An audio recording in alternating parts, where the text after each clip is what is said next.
Hi everyone, my name is Matthew Moreno and welcome to Orientation. You're going to be learning about a lot of student organizations, and so it is my sole duty to teach you about Talons and all of its traditions. Talons is an organization based off of spirit, service, and tradition here at the University of North Texas. And so with that being said, you're going to be seeing a lot of traditions, and I'm going to teach you each and every one of them in this short amount of time. Now, little did you know that Scrappy couldn't have actually been our mascot. At some point, we used to be known as the Normalites, or the Normal Boys, back when we were known as North Texas Normal College instead of the University of North Texas. Along with that, whenever it was time to come down to meet a new mascot, he was one of four contenders: Eagles, Hawks, Dragons, and Lions. Luckily enough, UNT decided to make Scrappy our official mascot. Now, Scrappy hasn't always been Scrappy. He had different iterations of his own name in the past, one of which is Victor, No Name, Epi, and even Mr. Eagle. However, back in the 90s, we decided to call him Scrappy forever. He's been nothing more than a living legend here at UNT, and if you ever see him, please take pictures because he loves it.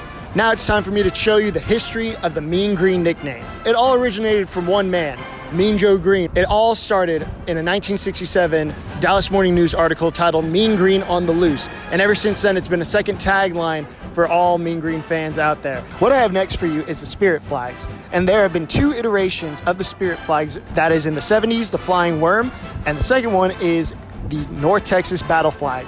Now, the North Texas Battle Flag had a few issues with it being too similar to the Texas flag, but however, we ended up passing a law which allowed us to have different iterations of the flag. Talon Flag Crew runs the North Texas flags across the field at Apogee when we score.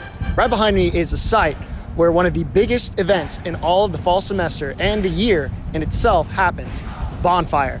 Talon spends 7 whole days hand building the bonfire all the way up to the top. And after every day, we end up going back and watching it throughout the night. I highly recommend that you come out because everybody will literally be out here. It'll be a whole party. We'll have a parade right beforehand leading from frat row all the way down to bonfire site.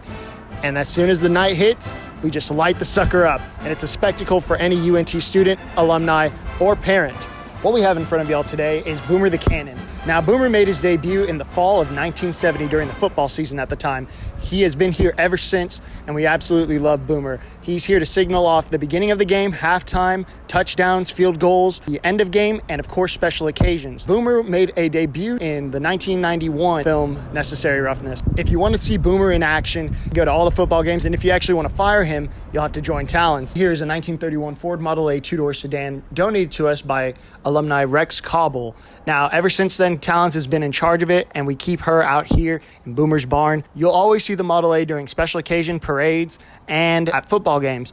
There, you'll have every opportunity to talk to the motor pool head in order to learn more about this fantastic car. Now, Talons lights McConnell Tower after every UNT varsity home victory and special occasions. Talons leads the victory march from Apogee and the Super Pit right to the tower, then sings "Glory to the Green" and the UNT Fight song. The lights were actually installed in 1977 after we lost to SMU in 1974. SMU decided to paint McConnell Tower doors red and blue, which is their spirit colors. We took this act of unsportsmanlike conduct and turned it into pride here at UNT.